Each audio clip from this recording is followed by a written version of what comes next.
पटक एक राजालाई अनौठो प्रयोग गर्ने इच्छा जाग्छ। सोही इच्छा बमोजिम उनले एक व्यक्तिलाई आफ्नो सामु बोलाएर भन्छन्, तिमी भोलि बिहान घाम झुल्किँदा बित्तिकै दरबार अगाडिको खेतमा दौडिनु। तिमी दिनभरि दौडिएर जति दूरी पार गर्नेछौ त्यति क्षेत्रफल बराबरको खेत सहितको जमिन मैले तिमीलाई दिनेछु। तर ख्याल गर्नु कि त्यो जमिन आफ्नो बनाउनको लागि तिमी जुन ठाउँबाट बिहान यात्रा थाल्नेछौ फेरि फर्केर घाम नअस्ताउँदै त्यही ठाउँमा आइपुग्नु पर्नेछ। यति कुरा सुनिसकेपछि त्यो व्यक्ति बहुतै खुसी हुन्छ। जति सक्यो धेरै दूरी दौडिएर पार गर्ने मनमनै सोच्दै त्यो व्यक्ति आफ्नो घरतिर लाग्छ। राजाको आदेश बमोजिम भोलिपल्ट ऊ पुरै बन्दोबस्त मिलाएर घाम झुल्किँदा बित्तिकै आफ्नो दौड सुरु गर्छ। ऊ दिनभर बहुतै जोड तोडका साथ दौडिन्छ। जब उसलाई थकाइ लाग्थ्यो उसले भन्थ्यो, भोलि आराम गरौँला, आज त दौडिनी हो। जब उसलाई प्यास लाग्थ्यो उसले भन्ने गर्थ्यो, भोलि पानी पिउँला, आज त दौडिनी हो। जब भोक लाग्थ्यो उसलाई उसले भन्ने गर्थ्यो, आज त दौडिएर जग्गा जमिन कमाउने हो, खाना त भोलि खाउँला नि अगाउन्जेल। ऊ मनमनै सोच्दै थियो, आहा, भोलि यो पुरै आँखाले देख्ने जति जमिन मेरो हुँदा मलाई कति खुसी मिल्ला। मानिसहरूले मलाई धनी जमिनदार भनेर सम्मान गर्नेछन्। जब उनीहरूलाई ऋण चाहिनेछ उनीहरू सबै मेरो आँगनमा हात जोड्न आउनेछन्। यो जमिन आफ्नो बनाएपछि यसको केही हिस्सा बेचेर एउटा राम्रो घर मैले बनाउने छु। घर अगाडि स्विमिङ पुल र बगैँचा बनाउने छु। आफ्नै घरभित्र डान्स बार खोल्ने छु अनि त्यही बारमा सुन्दर सुन्दर स्त्रीहरूसँग नाच्दै र रमाइलो गर्दै बाँकी जिन्दगी रिल्याक्स गरेर बिताउने छु। यस्तै यस्तै अनेकौं सपनाहरू र योजनाहरू बुन्दै बुन्दै लगातार ऊ के दौडिरहेको थियो। अचानक त्यो व्यक्तिलाई राजाले भनेको दौडको शर्त याद आउँछ। शर्त अनुसार त ऊ बिहान जुन ठाउँबाट दौडिन सुरु गरेको थियो त्यही ठाउँमा घाम नडुब्दै फर्किनु पर्ने थियो। अब फसाद परे उसलाई। ऊ त आफ्नो दौडमा यति मग्न भएछ कि उसले त आफू फर्किनु पर्छ भन्ने कुरा नै बिर्सिएछ। यसो आकाशतिर हेर्छ त घाम डुब्न करिब करिब 1 घण्टा मात्र बाँकी छ। अब के गर्ने? उसले जे होला होला भनेर हतार हतार बिहान यात्रा थालनी गरेको बिन्दुतिर फर्किन थाल्छ। अब तपाईं आफै अन्दाज लगाउनुहोस् कि दिनभर लगाएर दौडिएको त्यति लामो बाटो अब उसले 1 घण्टामा फर्किनु पर्ने थियो। एक त ऊ पहिल्यै थाकेको, भोक र प्यासले गलेको, त्यसमाथि दिनभर हिँडेको बाटो 1 घण्टामा फर्किनु पर्ने भएपछि उसँग सास फेर्ने समेत फुर्सद थिएन। कति कति बेला उसको सासै रोकिएर मुटु फुट्ला जस्तै हुन्थ्यो। तैपनि ऊ दौडिन छोड्दैन थियो किनकि उसले सारा जमिन आफ्नो बनाउने सपना सँगालेको थियो। त्यही लालचले उसलाई 1 सेकेन्ड पनि रोकिन दिएन। उसको शरीरमा अब बग्नको लागि 1 थोपा पसिना समेत बाँकी थिएन। जति पसिना बग्नु थियो ती पहिल्यै बगेर सकिसकेको थियो। उसको ओठ मुख सुकेर प्याक प्याक भइरहेको थियो। तैपनि उसको लोभ हराएको भने थिएन। तर जे होस् जेन तेन ऊ 4 हात पाउ टेकेरै भए पनि ऊ बिहान यात्रा थालनी गरेको बिन्दुसम्म आइपुग्छ।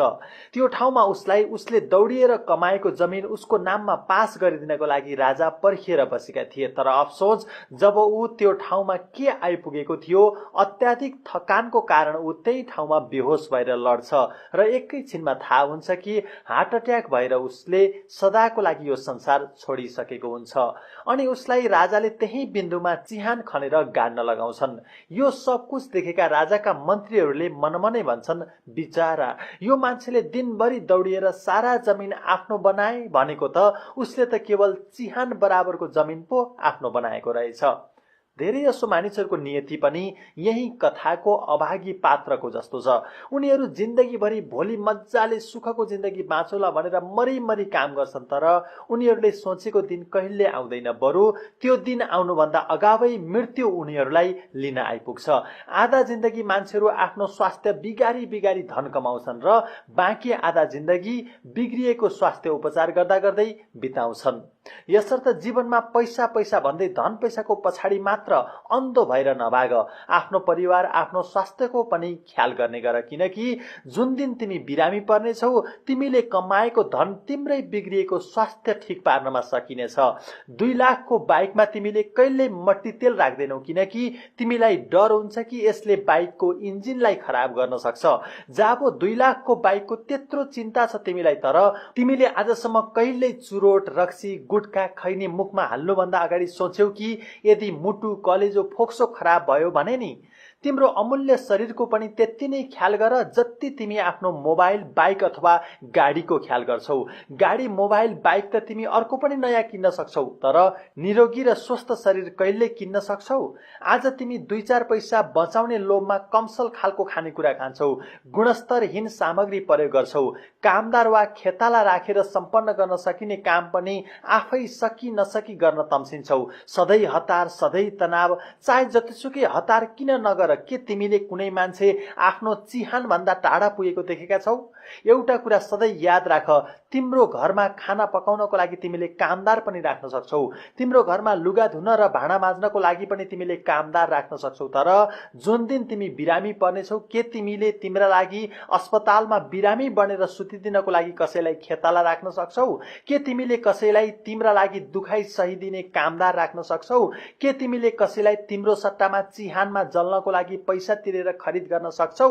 अवश्य सक्दैनौ। जब तिमी बिरामी हुनेछौ, तिमी एक्लैलाई नै पर्नेछ दुखाइ सहन, तिमीलाई नै पर्नेछ अस्पतालको बेडमा सुत्न, र जुन दिन तिमी अकाल मर्नेछौ, तिमीलाई नै पर्नेछ मृत्यु शय्यामा जल्न। यसर्थ धन पैसा कमाऊ, तर स्वास्थ्य बिगारेर होइन। रमाइलो गर, मोजमस्ती गर, तर स्वास्थ्य बिगारेर होइन।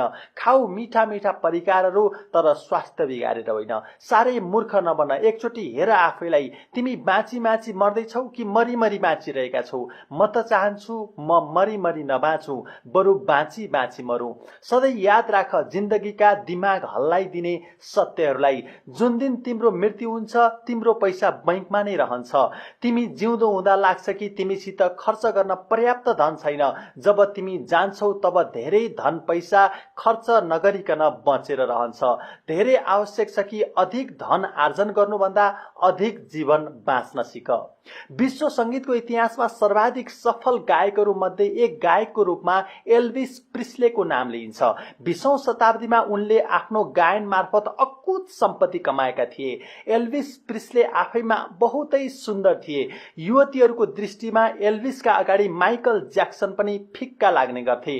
अहिलेको बलिउडमा सलमान खानको सफलता र आकर्षणसँग एल्भिस प्रिस्लेको तुलना गरिन्छ। एल्भिसका लागि कुनै युवतीसँग डेटिङ जानु र सँगै बस्नु ठूलो कुरा पटक्कै थिएन।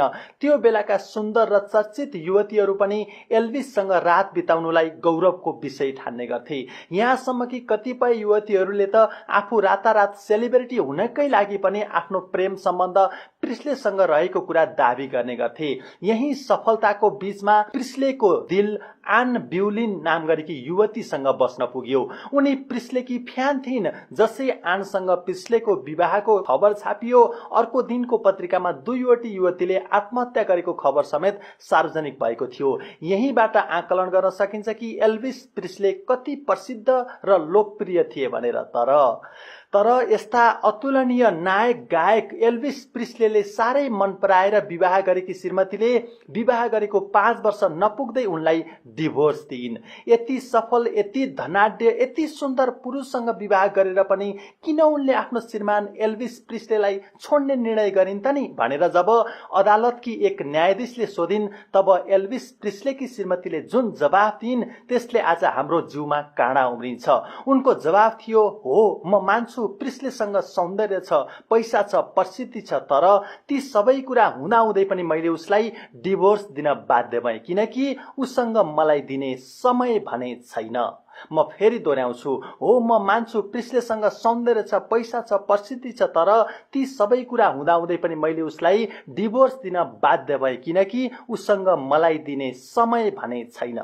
त्यसपछि जब प्रिस्लेका तर्फबाट वकालत गरिरहेका वकिलले उनकी श्रीमतीको सम्बन्ध प्रिस्लेकै घरमा काम गर्ने नोकरसँग रहेको आरोप लगाए, तब उनकी श्रीमतीले उक्त आरोप सजिलै स्वीकार गरिन् र भनिन्, एउटी श्रीमतीको नाताले मलाई प्रसिद्धि चाहिएको थिएन, मलाई अकुत धन पनि चाहिएको थिएन, मलाई त माया चाहिएको थियो, माया, जुन कुरा मलाई मेरै घरमा काम गर्ने नोकरबाट मिल्यो। एउटी स्त्रीको मनले प्रेम खोज्छ नै। जब श्रीमान नै समय छुट्याउन सक्दैनन् र प्रेम गर्न जान्दैनन् भने त्यस्तो बेला उसकी श्रीमतीले आफूलाई चाहिएको प्रेम कसले दिइरहेको छ हेर्दिन, किनभने नोकरले गर्ने प्रेम र मालिकले गर्ने प्रेम फरक हुँदैन।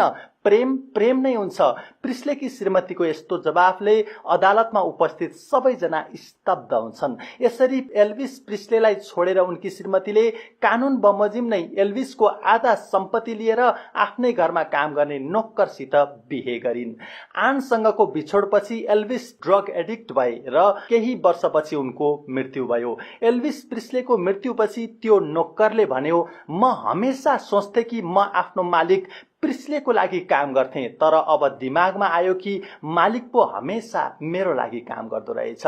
एल्भिस प्रिस्लेको मृत्युपछि त्यो नोक्करले भन्यो, म हमेसा सोच्थे कि म आफ्नो मालिक प्रिस्लेको लागि काम गर्थे, तर अब दिमागमा आयो कि मालिक पो हमेसा मेरो लागि काम गर्दो रहेछ। दर्शकवृन्द, तपाईहरुलाई हाम्रो भिडियो कस्तो लाग्यो? यदि राम्रो लाग्यो भने भिडियोमा लाइक गर्न र आफ्ना साथीहरुसँग शेयर गर्न नबिर्सनुहोला। भोलि फेरि अर्को सामग्री लिएर उपस्थित हुनेछौं। तबसम्मको लागि बिदा दिनुहोस्। धन्यवाद।